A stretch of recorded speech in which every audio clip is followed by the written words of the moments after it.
And the Europeans, as far as I can judge from what Macron and his ministers are saying, the French bankers, they want to fund the reconstruction of Ukraine, and then French corporations taking up the lead role in this, and they want to use the 200+ billion of Russian assets that are still frozen in European banks. The United States is kind of trolling them in this sense that they're still pressuring Zelensky government to sign over Ukraine's resources to the United States, but they're forcing them into an unacceptable agreement, an agreement that is so draconian that it's obvious that Zelensky's government will reject it, and it's already the agreement is covering the same assets that the Brits already secured for themselves with their 100-year partnership signed on 16th January. So the Americans are giving themselves a face-saving way out, and now we've come to the juncture where they're saying, "All right, we tried everything we could." And now we're walking away. At the same time, they have continued negotiations with Russia, which, again, this economic aspect of them isn't widely discussed. But Vladimir Putin did say that Russia has a lot more resources than Ukraine does, and Russia already controls the bulk of everything that's valuable in Ukraine. The Donbas used to account for something like 80% of. Beyond that, the Netherlands is very strongly committed to Project Ukraine, Denmark is, and the Baltic states. And I'm not sure where that comes from, but again, I think that they are, very much dependent on the flow of cash from Brussels and from London, not being sanctioned. Look at what is going on with Hungary, with Slovakia, even with Serbia, who's not part of the EU. There's always huge pressure on them to commit to Project Ukraine, impose and maintain sanctions on Russia, to not go to Russia to participate with the May 9th victory parade events. And so, it's almost binary. If you want to be in good graces of the ruling establishments in Europe, you have to be anti-Russia and you have to be committed to Project Ukraine. But publicly, it's extremely unpopular, and it's increasingly difficult to maintain this, especially now with the U.S. administration letting go of it. I don't know how it ends. I hope it doesn't go to the level of civil wars, but we will see social uprisings. We will see social revolts in Europe.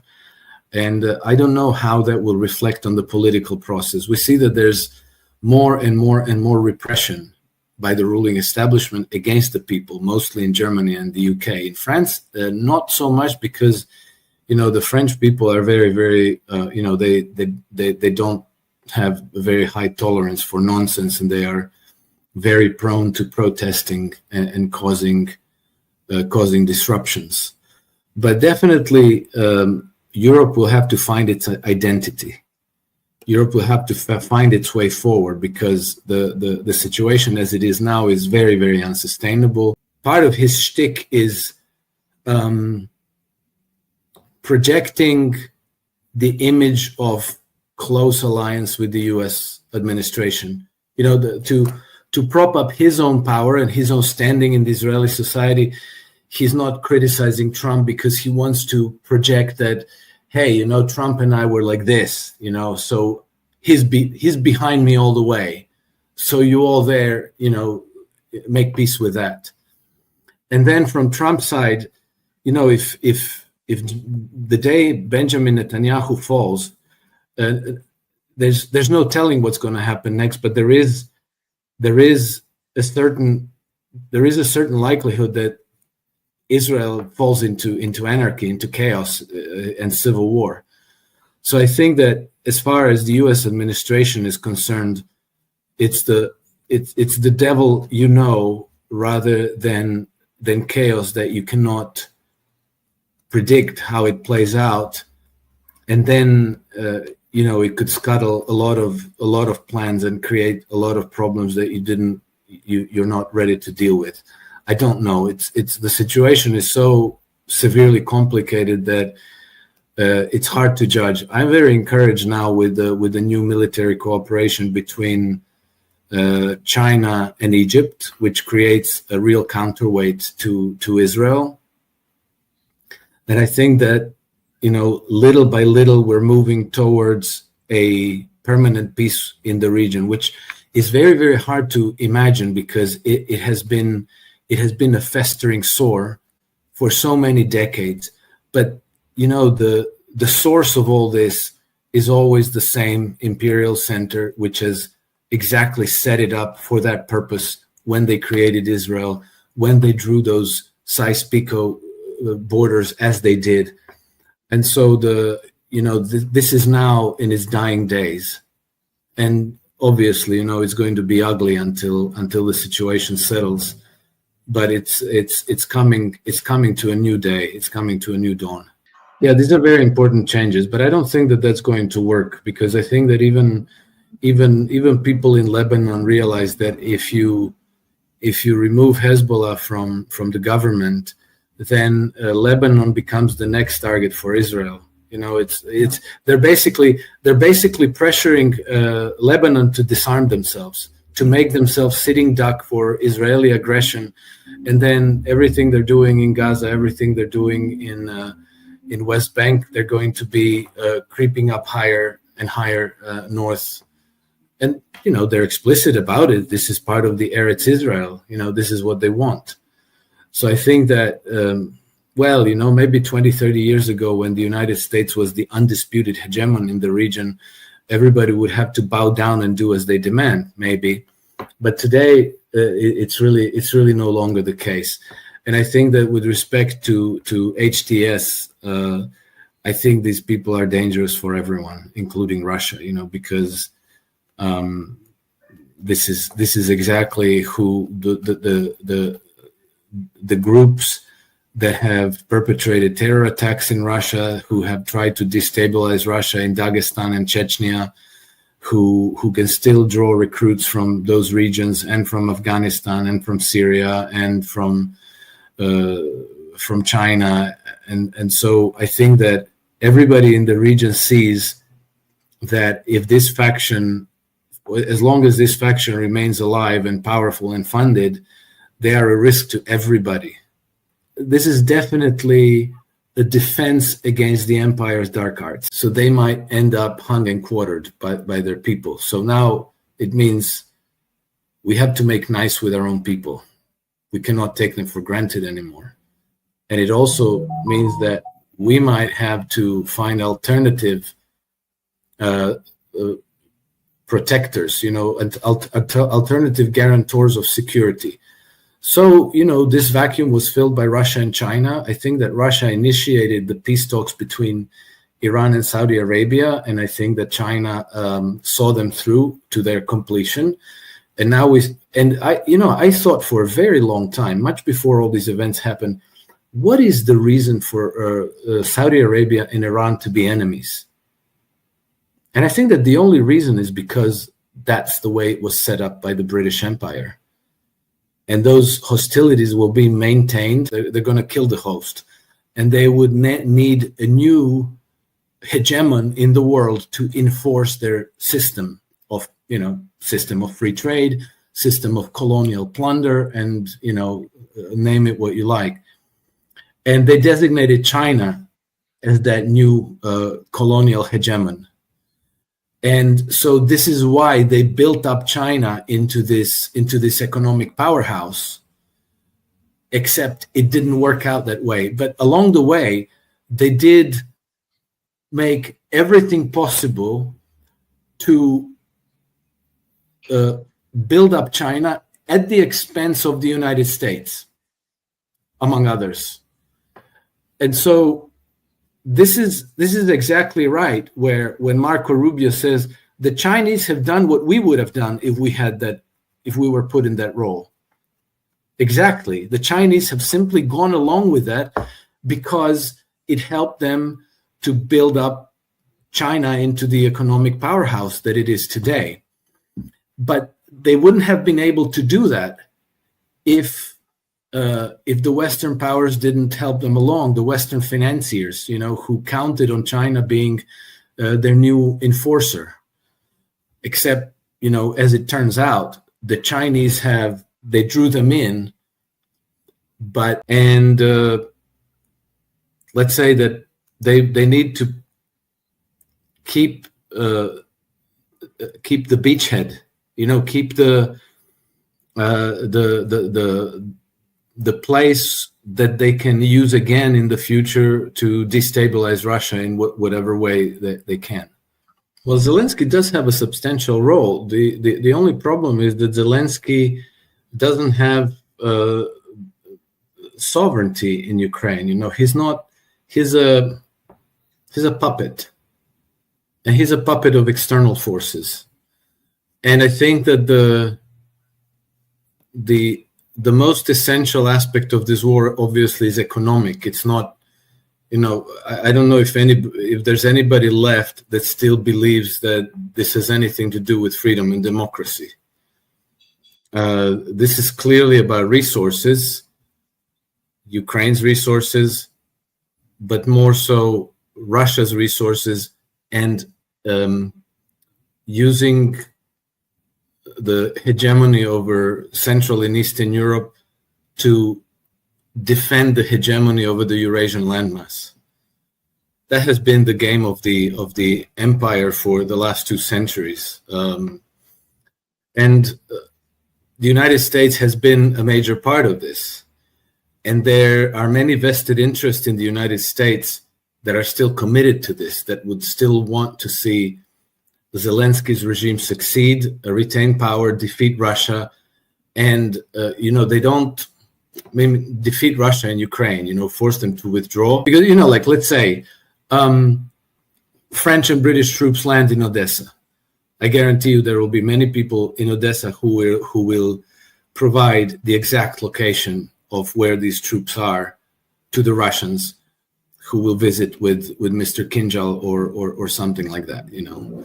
So it's going to be a political struggle for control of Ukraine. But if the Russians succeed to get the Americans on their side, then I think they no longer need to do it. Well, if you're sitting on the other side of that, then the one thing you don't want to give the Israelis is external enemy that would cause them to close rank behind Netanyahu's government. Because once there's an external enemy, an external threat, then all these internal infighting dies down, because you have to go and defend the nation. So I think that maybe that's part of the reason why so many forces in the region are standing back. Iran still never replied for Israel's last attack, because maybe they judge that it's better to let Israel just fall under the weight of its own internal problems. As far as the mainstream media in the West is concerned, Israel is the only democracy in the Middle East. It's a guarantor of stability in the Middle East. It has the right to defend itself, and that's about it. That's about all they say. In Israel itself, I think the debate is a lot more lively, but it's also becoming. I think that the reason that this, and so if I were Israeli, if I were a Zionist, I would be very, very distrustful of the Trump administration, regardless of what is being said out in the open. Now, I think that there are these for the region, for the UAE, Oman, Saudi Arabia. I think they all see the writing on the wall. They all see that the situation is unsustainable. They all see that if they yield to Israel and to the Western Empire, that they'll be next. This is no security architecture. This is a permanent insecurity architecture. And up until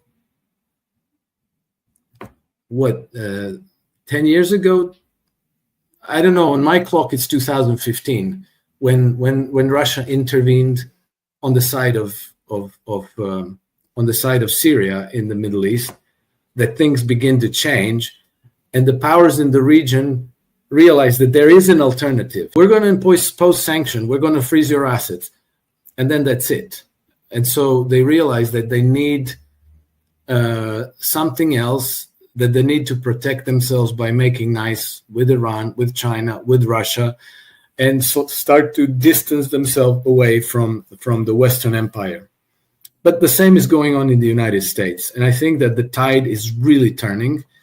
And this is why we see now that the main arsonist of peace in the world, which is the United Kingdom, is starting to destabilize more and more and more regions. I got a report from Bosnia that the president of the Serbian canton, Milorad Dodik, is going around with very heavy security, and he's saying publicly that the British are trying to assassinate him, specifically the British. And pretty much everybody in Bosnia accepts that the British are ruling the land and that the place is crawling with British. I think that their Christmas list obviously includes ejecting Russia from the Black Sea altogether, from Crimea. And now this is all very much in jeopardy. But because there are powerful vested interests in the United States that are still committed to this project, the Trump administration cannot openly say, we actually think we get a much better deal by aligning ourselves with Russia, and so we're going to drop this Ukraine project altogether and walk away. So they have to kind of wrap it in something that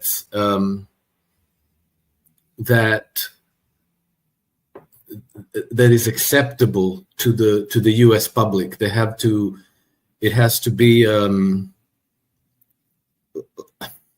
They can't talk about the economic aspect. They can't talk about the scramble for resources. So they have to talk about peace and humanitarian aspects and so forth. But there's clearly now a fault line emerging between the U.S. interests and the European interests. And Zelensky has signed over in January the bulk of, I think it's predominantly United Kingdom and France. And I think that Germany is kind of teetering because the popular pressures are pushing the country away from Project Ukraine, while the CDU, CSU, the Greens, these increasingly unpopular political factions are still committed to the Project Ukraine. But if you look at who they are, they are all somehow alumni of the European banking, of the Western banking interests. Friedrich Merz is a former BlackRock guy, and I think that this is the project of European banking oligarchies. This is not the project of European people. But the problem is that the European banking oligarchies have they're very powerful, because by controlling the flow of credit and money and being able to sanction certain countries and exert pressure on certain politicians, even up to assassinations, they control the political process, even though most of the public is opposed. And so there's no let up, there's no compromise, which means that the situation is getting increasingly polarized to the point where many people, I think, who understand what's going on, think that there's a real chance that we will have civil wars in Britain, in France, and in Germany. And another Israeli politician said that Netanyahu should be removed from office by force. Many people may have thought so, but now it's being said out in the open explicitly. So it's telling you that the situation is untenable. And I think that the stage of decay now is such that it may be irreversible. And I think that in its current form, Israel can no longer survive. It'll have to change. And I don't know how it's going to change, but I think that, Henry Kissinger's prophecy from 2012, when he said that in 10 years, Israel will no longer exist, is maybe now coming to pass. It's been more than 10 years, but it's happening. What's going to happen after that? We don't know. The two-state solution has been killed by Netanyahu largely. And so what's the alternative? A one-state solution. So it will have to be some kind of a state not based on theocratic racial supremacy of one people that get to oppress the rest, but it'll have to be a nation where all three constituent peoples will have equal rights, some form of democracy where Jews and Christians and the Muslim will have equal status. And I hope that something like that will happen, and that the region will then finally know peace, because Israel has been the empire's attack dog in the region. It has kept the region destabilized for 77 years, and maybe this now comes to an end. And then there were several very important moments that I think probably shook the regimes in the region out of their slumber. One of them was August 15, 2021, the United States withdraws from Afghanistan. I think this was a very significant moment because it showed to everybody that the empire can no longer defend its puppets. Because we saw Afghanistan's president hastily board a helicopter with bags full of cash to escape with his life, and also the governor of the central bank trying to run to Turkmenistan, to Tajik, I don't know where, and then he ended up, he was rejected, and then he had to fly to Dubai, where they kind of let him stay reluctantly. But what it showed to these regimes, and then, we had this terror attack in Pakistan, which, could precipitate a wider conflict between India and Pakistan again. And so, I think that the Western Empire is in a dying agony, and it's going to try to set the world on fire to preserve itself. But at the same time, I think that the powers that are opposed to them understand what's going on. They're no longer falling into provocations. And I think it's getting much, much harder for them to do what they've been doing for the last 200 years. But what he said there is exactly correct. That is probably the most perfect statement Marco Rubio has ever said in his life. This is exactly what happened.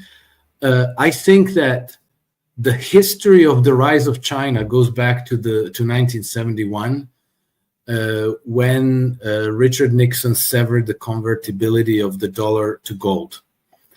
And I think that from that point on, the ruling establishment in the West knew that they were going to destroy the dollar and the United States, that they were going to completely